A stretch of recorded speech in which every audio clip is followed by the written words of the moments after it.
Yo guys, I'm Yellow, a Norwegian hardcore PC gamer, and today I figured that we should talk about the ranking system in CSGO, how it works, and thus also the thoughts and design behind how the system has been put together by Valve. It's custom, by the way. First-person shooter games aren't as easy to just slap into any kind of system of this nature as it would seem like. But before we do that, though, talk about this rather extravagant subject, I want to point out that in this holiday season, I got sick twice. The second sickness, I lost my voice, but finally it's back, so that's awesome. And aside from that, this was the last game I was able to play in 2015, so enjoy.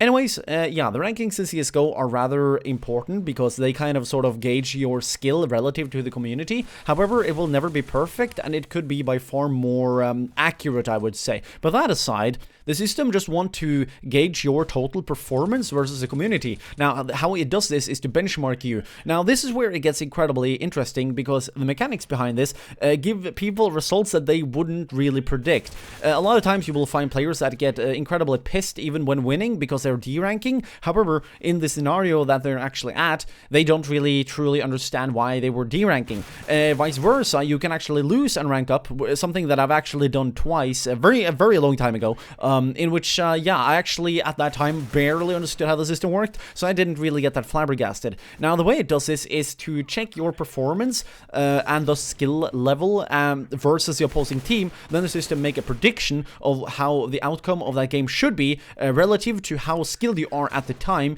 and based upon the outcome, it's gonna readjust. How it does this is to give or subtract these fictional theoretical points that we never really get revealed towards ourselves, thus meaning that we can kind of sort of keep a nice track record of how we are able to perform and play better or not in the game. Now, how the system does this is pretty unique towards how Counter-Strike works, alright? So, because of how Counter-Strike is a very just, you know, cooperation, tactically tuned game, in which means that, you know, like information, teamwork, intelligent plays, strat calling, all of these, like, teammate-oriented games, you know, teamwork, rather, I misspoke there.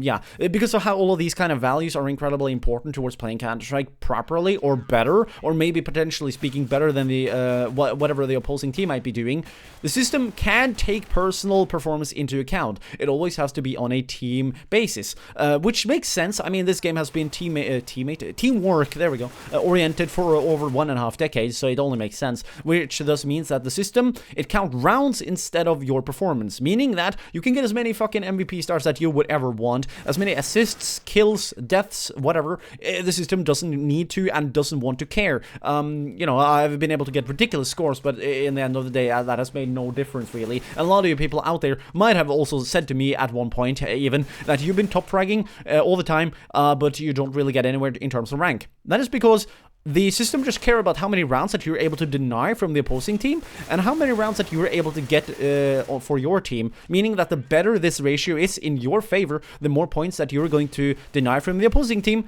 the more points that you're going to get, and thus the faster you're going to either prevent yourself from D-ranking if you were on that trajectory, or you might be able to rank up eventually.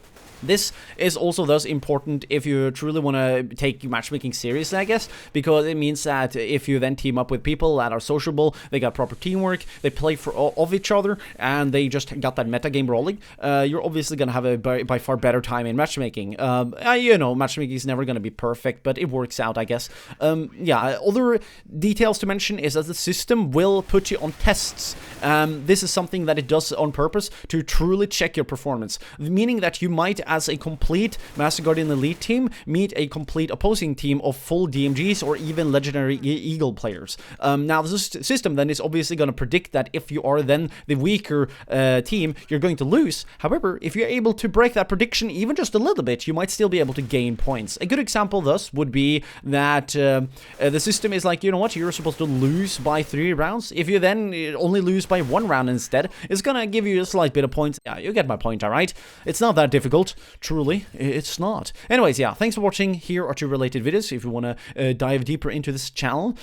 Also, remember to follow me on Twitter, Facebook, and Twitch if not. The Patreons, I just want to point out that you guys, the Discord server is now up and running, so feel free to join up there and say hi. Just check your email. Anyways, yeah, thanks for watching. Thanks for the support. Have a nice day, and don't get beastified when you play.